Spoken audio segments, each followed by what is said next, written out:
একদিন শাহজালাল মুজররদ ইয়ামনি রহমতুল্লাহি আলাইহি তিনি স্বপ্নে দেখেন ভারতবর্ষে তিনি ইসলামের দাওয়াত দিতেছেন।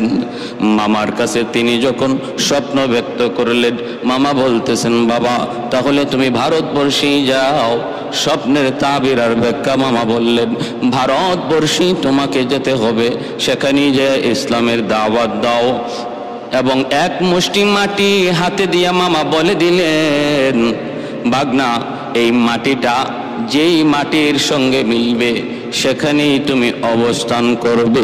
ওই মাটি লইয়া আল্লাহর ওলি ইয়ামেন থেকে ভারতবর্ষের উদ্দেশ্যে রওনা দিবেন। এর আগে মামা বলতেছেন, বাবা একটু জঙ্গলে যাও। উদ্দেশ্য ছিল ভাগনার কামালতি বুজুর্গি পরীক্ষা নেওয়া। জঙ্গলের যাওয়ার জন্য মামা বললেন, আর পিছনে পিছনে ফলো রাখলেন। শাহজালাল মুজররদ ইয়ামনির বয়স তখন 12 বৎসর। জঙ্গলে গেলেন, যাওয়া মাত্রই মামা আড়াল থেকে দেখতেছে জঙ্গলের ভিতরে একটা হরিণী শাহজালাল মুজররদ ইয়ামনি রহমতুল্লাহি আলাইহি কাছে আইসা জবান খুলে গেল, আর চোখের পানি জড়ায়া জড়ায়া হরিণীটা কান্দে আর বলতেছে, আল্লাহর ওলি আমি বড় অসহায়, আমি নির্যাতিতা, আমি বড় কষ্টে আছি, বড় দুঃখে আছি। আমার 2টা সন্তান, দুধের সন্তান, আমার 2টা দুধের বাচ্চাকে জঙ্গলের একটা বাঘ খেয়ে ফেলেছে। আমি মা, চোখের সামনে সন্তানকে হারানোর দৃশ্য আমি বলতে পারি না, কারণ সন্তানের প্রতি মায়ের কেমন দরদ এটা শুধু মা জানে, আর দুনিয়ার কেউ জানে না রে ভাই। অতএব সন্তানের প্রতি মায়ের দরদ শুধু একমাত্র মা জানে, আর কেউ জানে না। ওই দুঃখিনী হরিণী বলতেছি, হুজুর আমার দুধের বাচ্চাটাকে একটা বাঘ খেয়ে ফেলেছে। আমি আপনার কাছে বিচার প্রার্থী, কি ছিল আমার বাচ্চাগুলির অপরাধ, কি ছিল আমার বাচ্চাগুলির দোষ? আল্লাহর ওলি শাহজালাল মুজররদ ইয়ামনি রহমাতুল্লাহি আলাইহি তিনি যখন ওই বাঘটাকে তিনি ডাক দিলেন, বাঘটার সাথে সাথে ওনার সামনে হাজির হয়ে গেল, আসামির মতো আল্লাহর ওলির সামনে দাঁড়িয়ে রইল। তারপরে তিনি জিজ্ঞেস করলেন, বিচারের কাঠগড়ায় দাঁড়ায় আছে জঙ্গলের বিশাল বড় রয়্যাল বেঙ্গল টাইগার, আর ছোট্ট বালক শাহজালাল মুজররদ ইয়ামনি তিনি তো আছেন বিচারক। ওই অবস্থায় তিনি বাঘকে জিজ্ঞেস করেন, কেন তুমি তার বাচ্চাগুলিকে খেয়ে ফেলেছ? বাঘ তখন অনুরোধ করে, বাঘ তখন আসামির কায়দায় বলতেছে, উস্তাদজি আমি বড় ক্ষুধার্ত, আমি চরম ক্ষুধার্ত ছিলাম। ওই অবস্থায় ক্ষুধার জ্বালা সইতে না পেরে আমি তার 2টা বাচ্চা খেয়ে ফেলেছি। আমি বহুত বড় অন্যায় করে ফেলেছি, অপরাধ করে ফেলেছি। আপনি যেমন শাস্তি আমাকে দেন না কেন গো, আমি শাস্তি মেনে নিব। এই কথা বলতেই শাহজালাল মুজররদ ইয়ামনি বাঘটার একটা চর মারলেন, একটা থাপ্পড় মারলেন, আর বাঘটা কিছু দূর যাইয়া তার করে যেভাবে বমি করে ওই রকম বমির মতো করে বাচ্চা 2টারে পেট থেকে ফালায়া দিল। আল্লাহর কুদরতে ওই 2 বাচ্চাটা আল্লাহ পাক রব্বুল আলামিন তাদেরকে জীবিত করে দিলেন। দৃশ্যটা দেখলেন দূর থেকে দাঁড়ায়া মামা আহমদ কবির রহমতুল্লাহি আলাইহি তিনি তখনই সেজদায় পড়ে আল্লাহর কাছে শুকরিয়া আদায় করেন, আর ভাবলেন আমার ভাগনা আল্লাহর রহমতে কামালতির উচ্চ পর্যায়ে পৌঁছে গেছে। ও ভাইরা বন্ধুরা, 12 বছরের বালক শাহজালাল মুজররদ ইয়ামনি আল্লাহ পাক এত বড় কামালতি বুজুর্গি দান করলেন, জঙ্গলের হিংস্র প্রাণীরা পর্যন্ত তার বিচারক মানে। তারপরেই মামা বলতেছেন, বাবা যাও ভারতবর্ষে যাও, এই যে মাটি দিয়ে দিলাম, এই মাটি লইয়া যাও। আল্লাহর ওলি রওনা দিয়া দিলেন ভারতবর্ষে। ভাইরা বন্ধুরা, রাস্তায় অল্প অল্প করে কিছু কিছু সাথী ওনার সঙ্গী হলো। আসলেন ভারতের দিল্লি, তখন বহুত বড় একজন বুজুর্গ বসবাস করতেন, নিজামউদ্দিন আউলিয়া, হযরত নিজামউদ্দিন আউলিয়া রহমাতুল্লাহি আলাইহি। অনেক খবর পেয়ে ওনার দরবারে মেহমান ডাকলেন। ইয়ামেন থেকে একজন বুজুর্গ এসেছেন। ভাইয়েরা, বন্ধুরা, খাজা নিজামউদ্দিন আউলিয়া রহমাতুল্লাহি আলাইহি মেহমান হিসাবে রাখলেন। মেহমানদারি করতেছেন, কারণ মেহমানদারি করে আমার নবীর সুন্নত। মান আরাদা আন ইয়াবসুতার রিজকা ফালইউকরিম দাইফাহ আও কামা ক্বালা নবী আলাইহিস সালাতু ওয়াস সালাম। আল্লাহর নবী বলেন, উম্মতের দল, যদি তুমি রিজিকের মধ্যে প্রশস্ততা চাও, রিজিকের মধ্যে যদি বরকত চাও, যদি তুমি চাও তোমার রিজিক বাড়ক, ব্যবসায় সফলতা চাও, চাকরিতে প্রমোশন চাও, দুনিয়ার কামিয়াবি যদি চাও, তাহলে আমি নবী বললাম মেহমানের কদর করো। মেহমানের কদর যেই ঘরে হয়, এই ঘরের মধ্যে আল্লাহ পাক রিজিকের কোনো অভাব রাখে না, রিজিকের অভাব আল্লাহ রাখে না, রিজিকের প্রশস্ততা বাড়ায় দেয়। শাহজালাল মুজরদি আমনি খাজা নিজামউদ্দিন আউলিয়া রহমাতুল্লাহি আলাইহির দরবারে তিনি মেহমান। এইবার খাজা নিজামউদ্দিন ওনাকে পরীক্ষা করতে চাইলেন, কামালতিয়ার বুজুর্গে কি পরিমাণ অর্জন হয়েছে, কি পরিমাণ বুজুর্গ, কত বড় বুজুর্গ। পরীক্ষা করার জন্য তিনি রুটির ভিতরে আগুন ঢুকায়া খানা হিসাবে দিয়ে দিলেন। আর তিনি ভাবলেন, যদি আল্লাহর ওলি হয়, যদি বুজুর্গি আর কামালতি তার হাসিল হয়ে থাকে, আল্লাহর ওলিরা বিসমিল্লাহ বলে যদি রুটি খায়, ওই খানা যদি বিষও থাকে, আগুনও থাকে, সেই আগুনকে আল্লাহ পানি বানায় দেয়। শাহজালাল মুজরদি আমনি রহমাতুল্লাহি আলাইহি কাশফের মাধ্যমে তিনি বুঝতে পেরেছেন এই রুটির ভিতরে আগুন। তিনি বিসমিল্লাহ বলে তিনি রুটি খেয়ে ফেললেন, আগুন সহ খেয়ে ফেললেন। নিজামউদ্দিন আউলিয়া তিনি দেখলেন, দেখাই তার বুঝ হয়ে গেছে এই বালক সাধারণ কোনো বালক নয়, এই যুবক সাধারণ কোনো যুবক নয়, সে আল্লাহর দরবারে তার বুজুর্গি আর কামালতি বহুত উঁচু। मैं तालिब मौला को मेरे इश्क निराला, मैं तालिब मौला को मेरे इश्क निराला, है जुमला जहां जिनके तजल्ली से उजाला, है जुमला जहां जिनके तजल्ली से उजाला, मादर दो जहां गैर खुदा यार नदरे, जुजियात खुदा ही चितिगर कार नदारेम, जुजियात खुदा ही चितिगर कार नदारेम। এখান থেকে সিপাহসালার নাসিরউদ্দিন রহমতুল্লাহি আলাইহি, ইনিও বহুত বড় বুজুর্গ, বহুত বড় ওলি। ওনাকে সঙ্গে লইয়া তিনি রওনা দিবেন সিলেটের উদ্দেশ্যে। কারণ হলো সিলেটে তখন এক অত্যাচারী বাদশা ছিল যার নাম গৌরগোবিন্দ। গৌরগোবিন্দ ছিল বহুত বড় অগ্নি পূজারী, মূর্তি পূজারী, এবং সে ছিল জালেম, জুলুম করত মুসলমানদের উপরে। তার ছিল কঠিন জুলুম। তার রাজ্যে নিষিদ্ধ ছিল গরু জবাই করা। বুরহানুদ্দিন নামে আল্লাহর বহুত বড় এক বুজুর্গ, তিনি তার একটা সন্তান বহুদিন পরে আল্লাহ তারে দান করেছেন। ওই সন্তানের আকিকা পালন করতে যায় সে একটা গরু জবাই করেছিল। আর ওই গরু জবাই করার পর এর একটা গোশতের টুকরা একটা কাক টুটে করে নিয়ে গেল আর গৌরগোবিন্দের প্রাসাদের মধ্যেই নিয়ে ফেলাইল। ঘটনা বুঝছেন? উনি কিন্তু গরু জবাইটা করেছেন আড়ালে, কিন্তু আল্লাহ পাকের বিধান, কুদরত আল্লাহর, মানসা আল্লাহর। কাক তার টুটে করে ওই গোশতের টুকরা নিয়ে গৌরগোবিন্দের প্রাসাদেই যাইয়া ফেলালো। কর্মচারীরা পেয়ে গেল, হইচই শুরু হয়ে গেল, বাদশার মাথা নষ্ট। আমার রাজ্যে গরু জবাই, এত বড় সাহস কার? খোঁজ লাগাও, তালাশ লাগাও।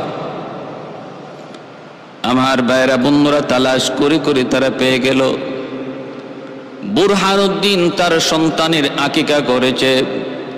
এই আকিকার গোশতের টুকরা তার রাজদরবারে কাকের মাধ্যমে পৌঁছে চরম ক্ষিপ্ত কল বাদশা বুরহান উদ্দিনের কাছে তার সৈন্য সামন্ত পাঠায় দিল।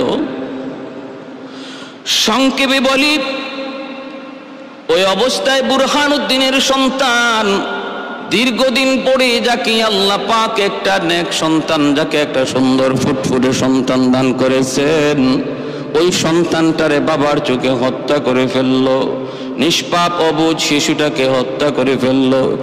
আর বুরহান উদ্দিনের ওই হাত, যেই হাত দিয়ে সে গরু জবাই করেছে, এই গরু জবাই করেছে যে হাত দিয়ে, হাতটা কেটে ফেললো।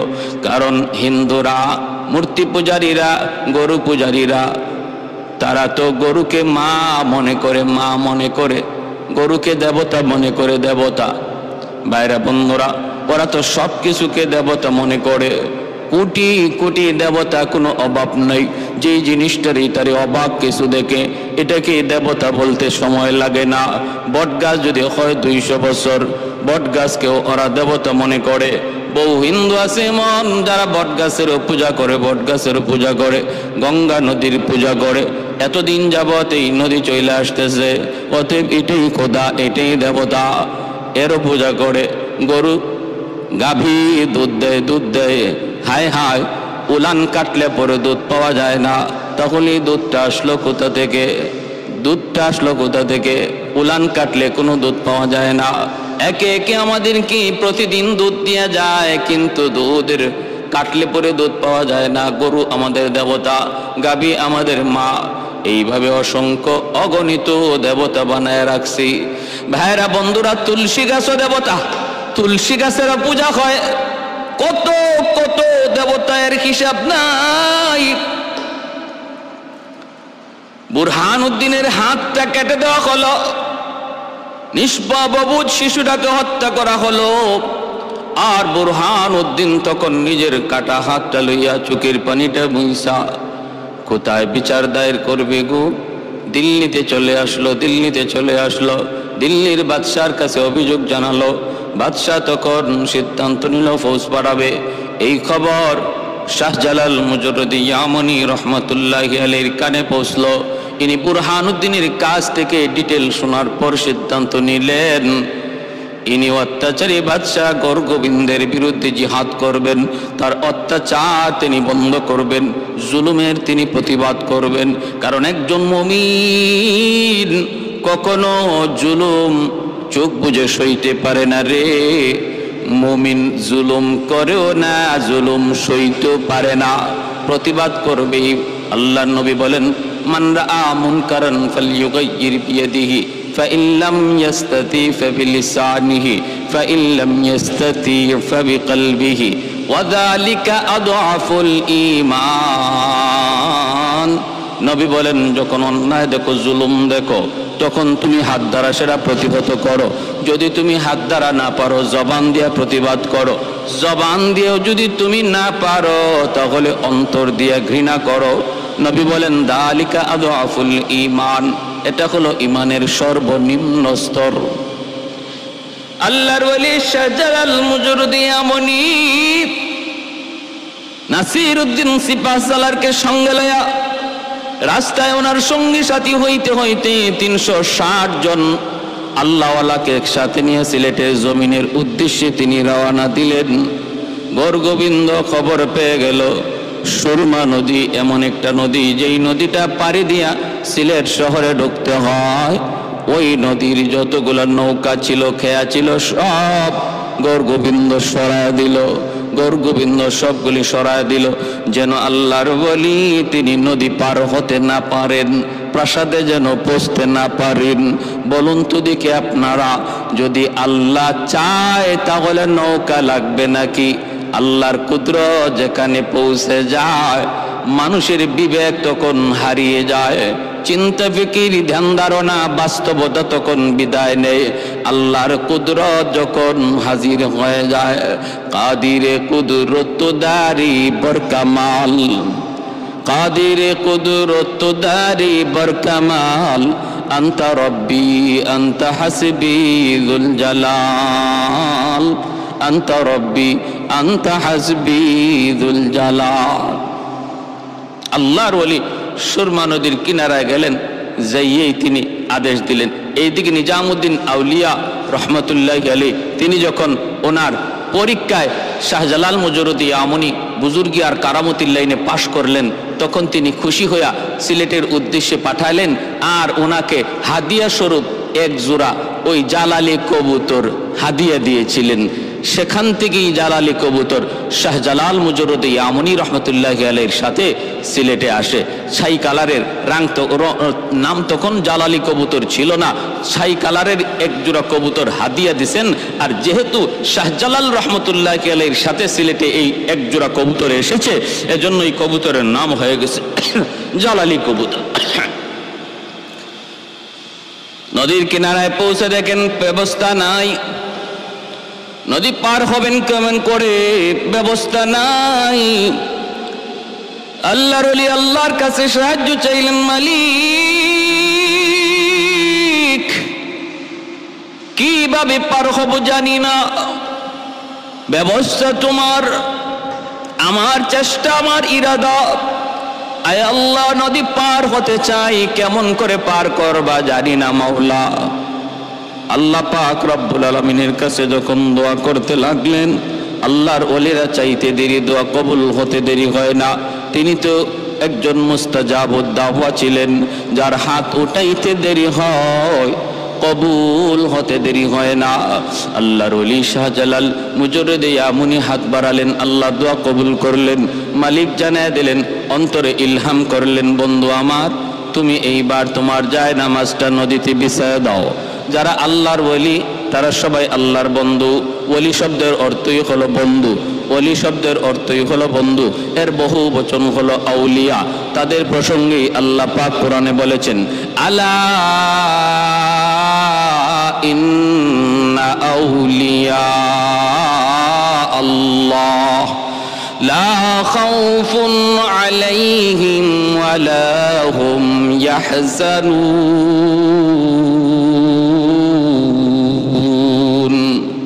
আল্লাহ পাক বলেন, যারা আমি আল্লাহর ওলি তাদের কোনো ভয় নাই, কোনো চিন্তা নাই, তাদের কোনো ভয় নাই, তাদের কোনো চিন্তা নাই। তাদের জীবনের যত সমস্যা, সবগুলি সমস্যার সমাধানের জিম্মাদার আমি আল্লাহ। অতএব তাদের জীবনে কোনো সমস্যা নাই, তাদের কোনো ভয় ভীতিও নাই। যত ভয় সব কিছুর জিম্মাদার আমি আল্লাহ।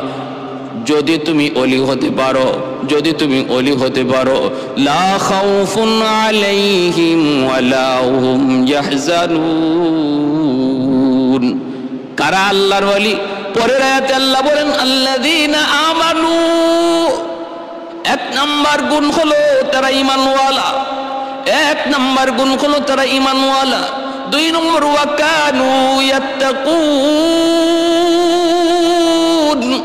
দ্বিতীয় গুণ হলো তাদের মধ্যে থাকবে আল্লাহ ভীতি, আল্লাহর ভয়, তাকওয়া। ঈমান আর তাকওয়ার মাধ্যমে আল্লাহর ওলি হওয়া যায়। আল্লাহর ওলি হওয়া যায় দুই গুণে, এক হলো ঈমান আর এক হলো তাকওয়া। ঈমান আমার আপনার প্রত্যেকের কাছে আছে রে ভাই, দৌলত ঈমান আল্লাহ পাক দয়া করে আমাদেরকে দান করে দিয়েছেন। এখন শুধু প্রয়োজন দ্বিতীয় গুণ। দ্বিতীয় গুণ হলো তাকওয়া, আল্লাহর ভয়। আল্লাহর ভয় যার অন্তরে যেই পরিমাণ থাকবে সে আল্লাহর তত বড় ওলি। যার অন্তরে আল্লাহর ভয় যেই পরিমাণ থাকবে সে আল্লাহর তত বড় ওলি। কার অন্তরে আল্লাহর ভয় কেমনে বোঝা যায়? যেই মানুষটা নিজেকে গুনাহ থেকে যত বেশি বাঁচায়, বোঝা গেল তার অন্তরে আল্লাহর ভয় তত বেশি। তাহলে কি রেজাল্ট, ফলাফল কি? তাকওয়া মানে আল্লাহর ভয়ে গুনাহ ছেড়ে দেওয়া, তাকওয়া মানে আল্লাহর ভয়ে গুনাহ ছেড়ে দেওয়া, তাকওয়া মানে 5 ওয়াক্ত নামাজ ঠিক মতো পড়া, তাকওয়া মানে রমজান মাসে রোজা রাখা, তাকওয়া মানে পর্দা করা, তাকওয়া মানে হালাল হারাম মাইনা চলা। এ ভাই, এই দুই গুণ যার মধ্যে যেই পরিমাণ, সে হলো আল্লাহর তত বড় ওলি। আমার আপনারও ওলি হওয়ার সুযোগ আছে। কিয়ামতের আগ পর্যন্ত প্রতিটা মুমিনের ওলি হওয়ার সুযোগ আছে, ওলি হওয়ার সুযোগ আছে রে ভাই। নিয়ত যদি করি এখন থেকে আমি আর কোনো গুনাহ করব না, তওবা করলাম আমি আর কোনো গুনাহ করব না, আর নামাজ তরক করব না, আর সুদ খাবো না, ঘুষ খাবো না, আর আমি বেপরদায় চলবো না। এই যদি এখন থেকে নিয়ত করি, পাক্কা নিয়ত করি, নিয়ত করা মাত্রই আল্লাহ পাক আমার নাম ওলি দপ্তরে লিখে দিবে। আল্লাহু আকবার। मैं तालिब मौला को मेरे इश्क निराला, मैं तालिब मौला को मेरे इश्क निराला, है जुमला जहां जिनके तजल्ली से उजाला। उल्फत में बराबर के वफा हो के जफा हो, हर चीज में लज्जत है अगर दिल में मजा हो, हर चीज में लज्जत है अगर दिल में मजा हो।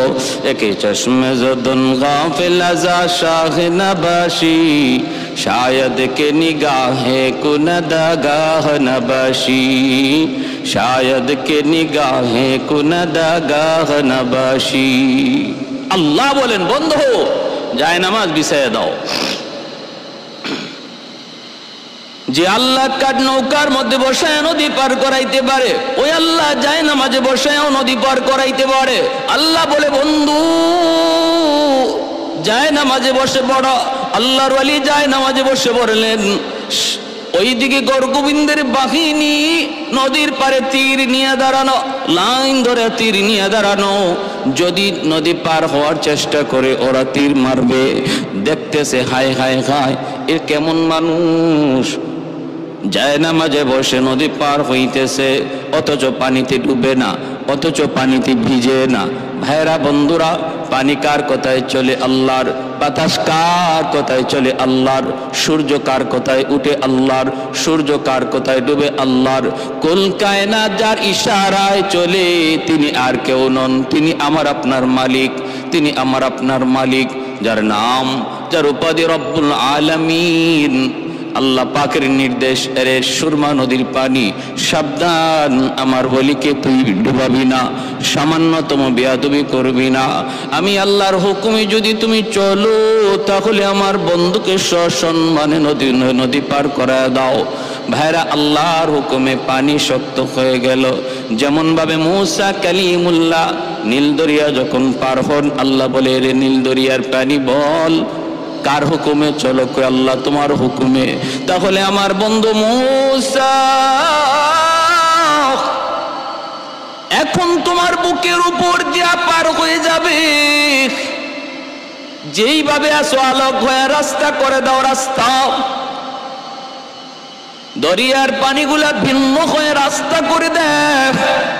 পানি জমাট বেঁধে গেল, মাঝখান দিয়া একটা দুইটা নয় 12টা রাস্তা হয়ে গেল। কারণ বনি ইসরাইলের মধ্যে ছিল 12টা গোত্র, প্রতিটা গোত্রের জন্য একটা করে ভিন্ন ভিন্ন রাস্তা তৈরি হয়ে গেল।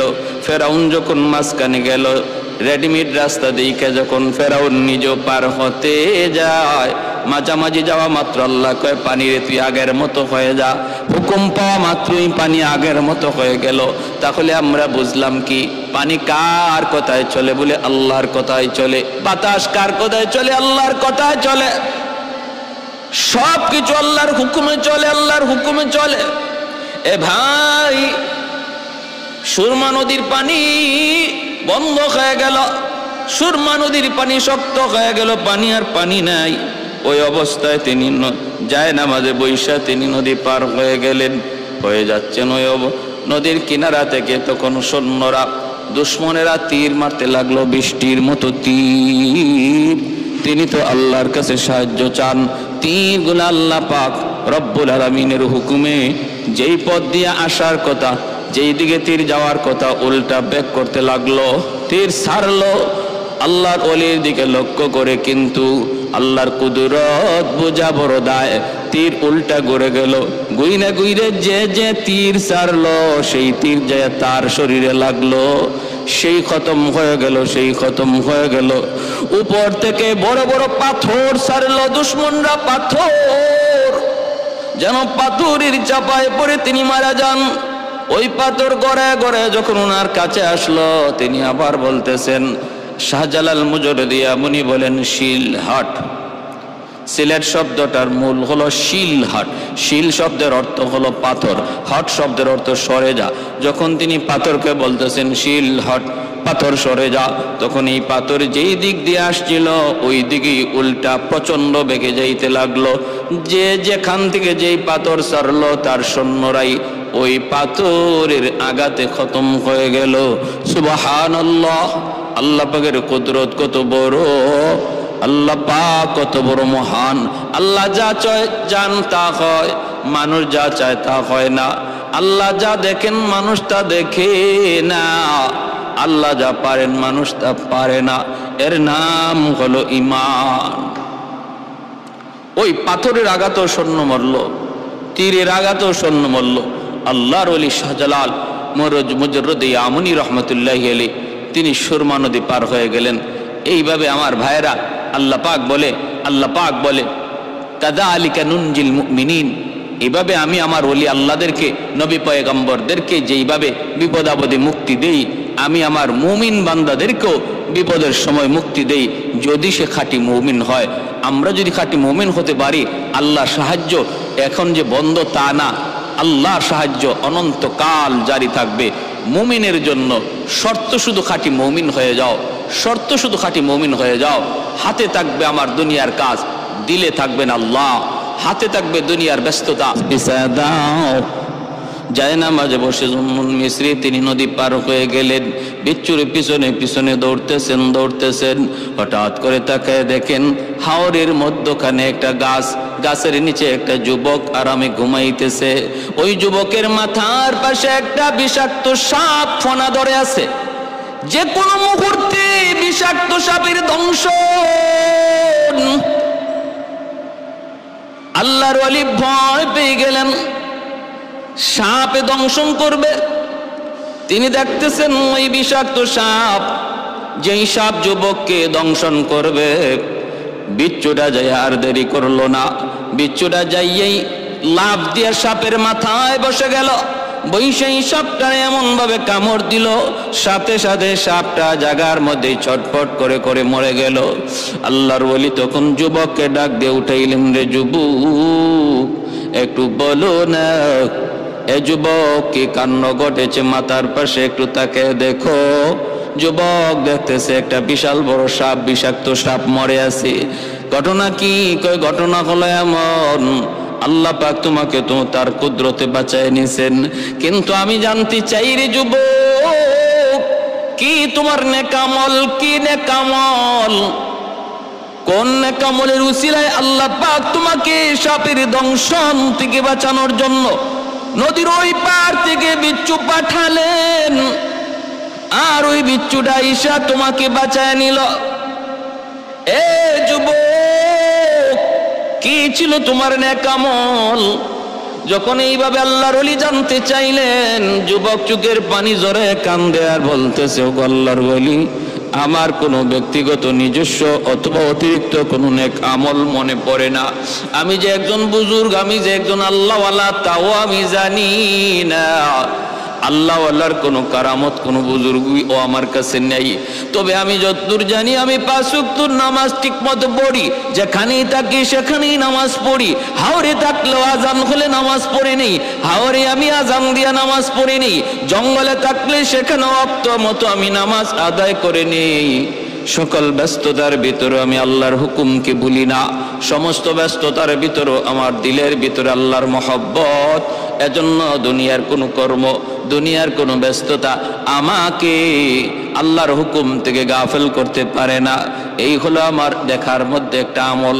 আরেকটা হলো, আমি যখন ওই জায়গায় ঘুমাইতে যাই, আমি আল্লাহর কাছে দোয়া করেছিলাম, মালিক এই হাওরে আমি একটু ঘুমাবো, আমি বড় ক্লান্ত পরিশ্রান্ত, গাছের নিচে ঘুমাবো। কিন্তু কেমন করে ঘুমাই? আমার তো কোনো আপনজন আত্মীয় স্বজন কেউ নাই। আল্লাহ, আমি গাছের নিচে ঘুমাবো, পাহারা দিবে কে? বিপদে পড়লে সাহায্য করবে কে? আল্লাহ, তোমার কাছে আমি ভরসা করলাম। আল্লাহ, তোমার উপর ভরসা করে ঘুমাইলাম, তুমি আমাকে সাহায্য কইরো।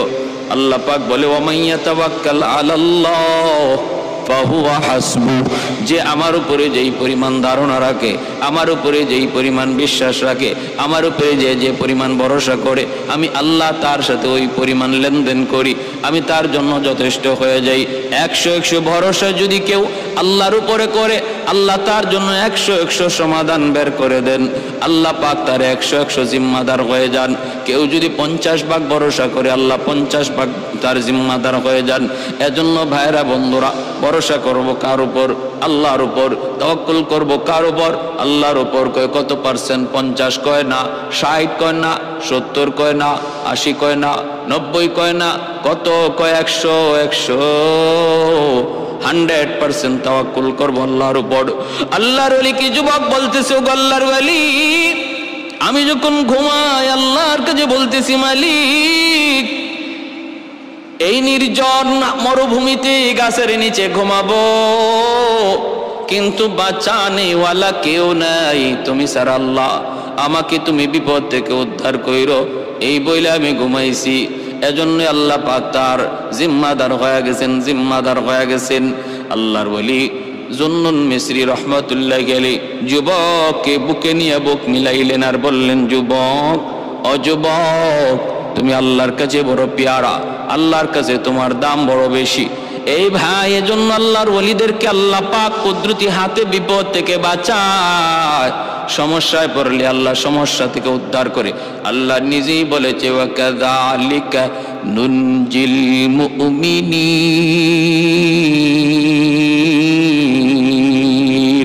মুমিনদেরকে আমি আল্লাহ এইভাবে উদ্ধার করি। শাহজালাল মুজরদি আমনিকে আল্লাহ পাক সুরমা নদী পার করায় দিলেন, যায় নামাজে বসা। এইবার গৌর গোবিন্দের প্রাসাদ, গৌর গোবিন্দ আত্মগোপন করলো, বাঁচার জন্য আত্মগোপন করলো।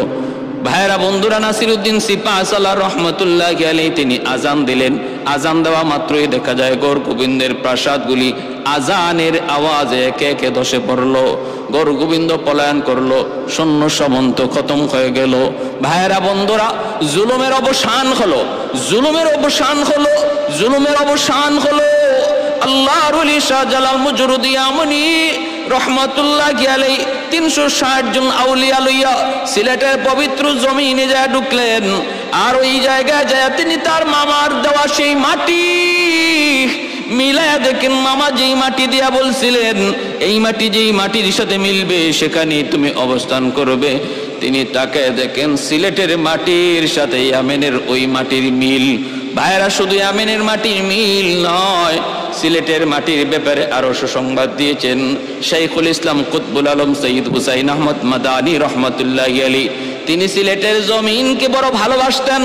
জীবন ভোর আল্লাহর ওলি ইতিকাফ করেছেন সিলেটের জমিনে, রমজান কাটাইছেন সিলেটের জমিনে। তিনি সিলেটে প্রথম এসেই বললেন, আমি সিলেটের মাটির সাথে মদিনার মাটির বড় মিল পাই, আমি সিলেটের মানুষের সাথে মদিনার মানুষের বড় মিল পাই। সুবহানাল্লাহ। সিলেটের মাটির সাথে, সিলেটের মানুষের সাথে মদিনার মাটির, মদিনার মানুষের মিল পাই।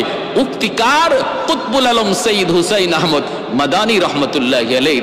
আমার ভাইরা, গৌর গোবিন্দের জুলুমের অবসান হলো। শাহজালাল মুজরদি আমনি মসজিদ বানাইলেন ইবাদতের জন্য।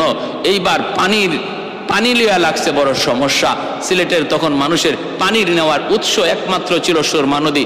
এই সুরমা নদী থেকেই পানি নেওয়া হতো, পানির ব্যবস্থা ছিল। কিন্তু নদীর পানিটা ছিল ঘোলা এবং স্রোত, এজন্য এই পানি খাওয়ার উপযুক্ত ছিল না, পানি খাওয়া উপযুক্ততা ছিল না। সবাই এই আল্লাহর ওলির কাছে আবদার জানাইলো যে একটু পানির ব্যবস্থা করেন, আমাদের জন্য একটু পানির ব্যবস্থা করেন। যখন ওনার কাছে পানির আবদার জানায়, তিনি তখন একটা কুয়া খনন করতে বললেন। ঠিক আছে, সবাই মিলে একটা কুয়া খনন করো। আমার ভাইরা, একটা কুয়া খনন করতে বললেন।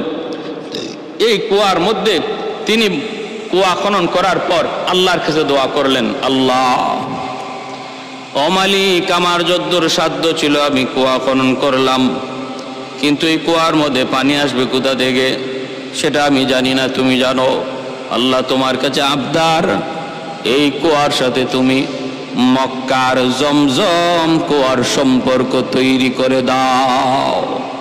আল্লাহর ওলিদের দোয়া বৃথা যায় না। দোয়া করলেন, আল্লাহ, এই কুয়ার সাথে মক্কার জমজম কুয়ার সম্পর্ক তৈরি করে দাও, আল্লাহর কাছে দোয়া কবুল হয়ে গেছে। ভাইরা আমার, এর যুবক খেয়াল করে শুনো, ওই লাঠি দ্বারা তিনি মাটিতে আঘাত করলেন। মাটিতে আঘাত করা মাত্রই দেখা গেল মাটি ফেটে পানি উঠা শুরু হলো। শুধু পানি উঠতেছে তা না, ওই পানির সাথে রং বেরঙ্গের মাছও ওঠা শুরু হলো। আল্লাহর ওলির লাঠির আঘাতে পানি উঠা শুরু হলো। ওইদিকে জমজম কুয়ার পানি উঠেছিল। ভাইরা বন্ধুরা, হযরত ইসমাঈল আলাইহিস সালাম, জবিহুল্লাহ ইসমাঈল আলাইহিস সালামের পায়ের গোড়ালির আঘাতে আর সিলেটের ওই দরগার কুয়ার পানি সেটা শুরু হলো, উৎপন্ন হলো। শাহজালাল মুজরদিয়া মুনির লাঠির আঘাতে পানি উঠা শুরু হলো। ভাইরা বন্ধুরা, এগুলো আল্লাহর ওলিদের কারামত। আল্লাহর ওলিদের কারামত, কারামতুল আউলিয়াই হাক্কুন, ওলিদের কারামত, এটা হক। ভাইরা, আপনি বলতে পারেন আমি বিশ্বাস করি না, আপনি এটা বিশ্বাস করেন না বলতে পারেন, কিন্তু যদি বলেন আমি ওলিদের কোনো কারামত বিশ্বাস করি না, তাহলে আপনার ঈমান থাকবে না। কারণ ওলি আল্লাহদের কারামতের ঘটনা আল্লাহ কোরআনের মধ্যে একাধিক জায়গায় বলেছেন। সুলাইমান আলাইহিস সালামের জমানায় সেই বিলকিস রানীর সিংহাসন কে চোখের পলকে, হাজার মাইলের দূরে এত বড় বিশাল সিংহাসন চোখের পলকে কে মিশরে আনলো, কিভাবে আনা সম্ভব? সেটাও ছিল একজন ওলির কারামত, ওলির বুজুর্গি, যার ইসমে আজমের ক্ষমতা জানা ছিল, ইসমে আজম যার অর্জন হয়েছিল। এজন্য ভাইরা বন্ধুরা, ওলিদের কারামত এগুলো হক, সত্য, এর ভিতরে কোনো সন্দেহ নেই। আপনি নির্দিষ্ট করে কোনো কারামত যদি বলেন এটা আমার সন্দেহ হয়, এর কোনো নির্ভরযোগ্য তথ্য পাই না, সেটা ভিন্ন কথা। কিন্তু যদি বলেন এগুলা হতেই পারে না, এগুলা অসম্ভব, তাহলে ঈমান থাকবে না। কারণ ওলিদের কারামত ওলিদের নিজস্ব কোনো ক্ষমতা নয়, নবীদের মুজিজা তাদের নিজস্ব কোনো ক্ষমতা নয়। ওলিদের কারামত, নবীদের মুজিজা সম্পূর্ণটা আল্লাহর ইশারায়, আল্লাহ করান। অতএব বলুন তো দেখি, আল্লাহ যদি চান, আল্লাহ যদি করান, তাহলে সম্ভব কিনা? অবশ্যই সম্ভব। যদি বলেন সম্ভব না, তাহলে ঈমান থাকবে না। লাঠির আঘাত দেওয়া মাত্রই পানি বের হলো। আর এর আগে দোয়া করে নিলেন, আল্লাহ তুমি জমজম কুয়ার সম্পর্ক, আল্লাহ তুমি মক্কার জমজমের সাথে করে দিও। ও ভাইরা বন্ধুরা, পানি আজও উঠলো, সে তখনও উঠলো, আজও আছে, এবং বিভিন্ন রঙের মাছও আছে। এ ভাই, এই কুয়ার সাথে জমজম কুয়ার সম্পর্ক কেমনে তৈরি হলো রে ভাই? একটু মনোযোগ দিয়ে শুনুন। আল্লাহর ওলির দোয়া এবার প্রমাণিত হওয়া তো লাগবে। কেমনে প্রমাণিত হবে? একটা ঘটনা ভালো করে খেয়াল করুন। ঘটনাটা হলো সিলেট জেলার ভাইরা বন্ধুরা, চান্দাইনটিলা গ্রামের দুইজন মানুষ তখনকার সময়ে হজে যাওয়ার জন্য ইরাদা করলো। এক হলো আবু মানসুর, আরেকজন হলো আব্দুল ওয়াহাব। আবু মানসুর, আব্দুল ওয়াহাব নামে দুই ব্যক্তি হজের উদ্দেশ্যে রওনা দিল। থলে ভরা তাদের স্বর্ণ মুদ্রা। তখনকার সময়ে কোনো টাকা পয়সার লেনদেন ছিল না, স্বর্ণ মুদ্রার মাধ্যমে লেনদেন হতো। ওই স্বর্ণ মুদ্রা লইয়া তারা গেলেন হজের উদ্দেশ্যে। মাসকে মাস পায়ে হেঁটে এরকম ভাবে তখন হজে যাওয়া লাগতো। তারা দীর্ঘদিন সফর করে হজে গেলেন। হজে গিয়া হজের কাজ সমাপ্ত করলেন। সমাপ্ত করার পর দেখেন তাদের স্বর্ণ মুদ্রা এখনো কিছু অবশিষ্ট রয়ে গেছে। এই স্বর্ণ মুদ্রা লইয়া তারা বাড়িতে কেমন করে যাবেন? যদি রাস্তাঘাটে কত ডাকাতের ভয়, কত লুটতরাজের ভয়, যে কোনো জায়গায় ডাকাতি হয়ে যেতে পারে। অতএব এই স্বর্ণ মুদ্রা লইয়া বাড়িতে পৌঁছানো সম্ভব না। করা যায় কি? তখন তারা চিন্তা করলেন, আমরা তো জানি সিলেটের ওই শাহজালাল কুয়ার সাথে জমজমের সম্পর্ক।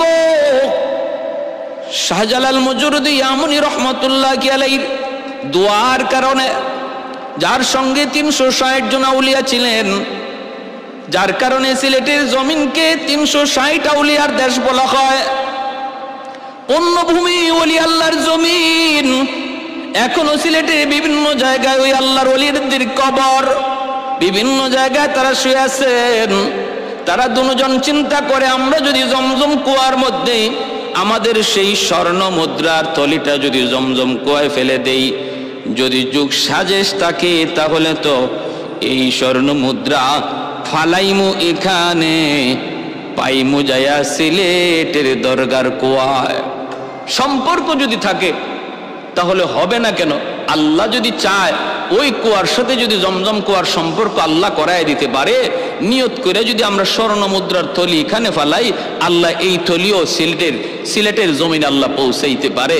এই বলে আল্লাহর উপর পুরা ইয়াকিন আর বিশ্বাস রাখা তারা এই থলিটা এখানে রেখে দিলেন। ভরসা করলেন কার উপর? আল্লাহর উপর। হজের কাজ শেষ, বাড়িতে এসে পৌঁছলেন। বাড়িতে পৌঁছার পর তারা গেলেন ওই কুয়ার কাছে, খবর নিলেন, খাদেমকে জিজ্ঞেস করলেন কুয়া পরিষ্কার করে যে খাদেম বলতেছে, হ্যাঁ আমি তো কুয়া পরিষ্কার করার সময় আমার পায়ে একটা তলি লাগলো, আমি ওই তলিটা উঠাইলাম, উঠাইয়া দেখলাম এর ভিতরে অনেকগুলা স্বর্ণ মুদ্রা, আর এই তলিতে আমি একটা কৌটার মধ্যে একটা কাগজও পেয়েছি, যে কাগজের মধ্যে দুইজন মানুষের নাম, একজন হলো আবু মনসুর, আরেকজন আব্দুল ওয়াহাব, ঠিকানা হলো চান্দাইনা টিলা। এই হলো ঠিকানা। আপনারা কারা? বলে আমরা সেই দুই মানুষ যারা হজে গিয়েছিলাম। স্বর্ণ মুদ্রা কেমন করে দেশে পৌঁছাবো? ডাকাতের ভয়ে আমরা জমজম কুয়ার মধ্যে এই থলিটা ফালাই দিলাম। আল্লাহ পাক ওই তলিটাকে জমজমের সাথে কুয়া, শাহজালাল রহমতুল্লাহি আলাইহির কুয়ার দরগার কুয়ার মিল আছে বিদায় আল্লাহ পাক পৌঁছে দিয়েছেন। বাবা আমাদের স্বর্ণগুলা দাও। খাদেম তখন সেই স্বর্ণ মুদ্রাগুলা উনাদের হাতে পৌঁছে দিল। আহাদুল লাইসা কামিসলি সামাদুল লাইসা কাফাদলি লিমানিল মুলকু তুগু ইতু সাজাওয়ার খুদাই, তু খুদাওয়ান্দ ইয়ামিনি তু খুদাওয়ান্দ ইয়াসারি, তু খুদাওয়ান্দ জমিনি তু খুদাওয়ান্দ সামাই, তু রহিমি তু করিমি তু সামিঈ তু বসিরি, তু মুইজ্জি তু মুযিল্লি তু মালিকিল আরশি বজাই, বরি আজ খুরদন ও খুফতন, বরি আজ তহমতে মর্দন, বরি আজ বিমু উমিদি, বরি আজ রঞ্জ বালাই, বরি আজ রিমু বরি আজ রঞ্জ বালাই। ভাইরা বন্ধুরা, এজন্য বলতেছিলাম আমার ভাই শাহজালাল মুজররদি ইয়ামনি রহমতুল্লাহি আলাইহি কত বড় বুজুর্গ, কত বড় আল্লাহর ওলি, জীবনে বিয়ে শাদী করেন নাই, এজন্য ওনার উপাধি ছিল মুজাররাদ। কেন? আমি আপনি যদি মনে করি তাহলে আমিও বিয়া করবো না, বলে না, আমার আপনার জন্য এই হালত না। তিনি যেই হালতে ছিলেন তার জন্য সেটা জায়েজ, কারণ তার দিলের ভিতরে তার পশমে পশমে গোড়ায় গোড়ায় আল্লাহর মহব্বত ছিল, আল্লাহর মহব্বত ছিল। বিদায় তাদের সাথে আমাদের মাসালা, আমাদের জিন্দগি ফিট করলে চলবে না। 360 আউলিয়ার জমিন। আর ওই যে ভাইরা বন্ধুরা, নাসিরউদ্দিন সিপাহ সালাহ রহমতুল্লাহি আলাইহি উনি একদিন ওই কবুতরের জোলা খেয়ে ফেলেছিলেন। এটাও আমরা পেয়েছি তারিখের কিতাবের মধ্যে। ওই যে কবুতরের জোড়াটা নিজামুদ্দিন আউলিয়া ওনাকে উপহার দিয়েছিলেন, ওই কবুতরের জোড়াটা খেয়ে ফেলেছিলেন নাসিরউদ্দিন সিপাহ সালাহ রহমতুল্লাহি আলাইহি।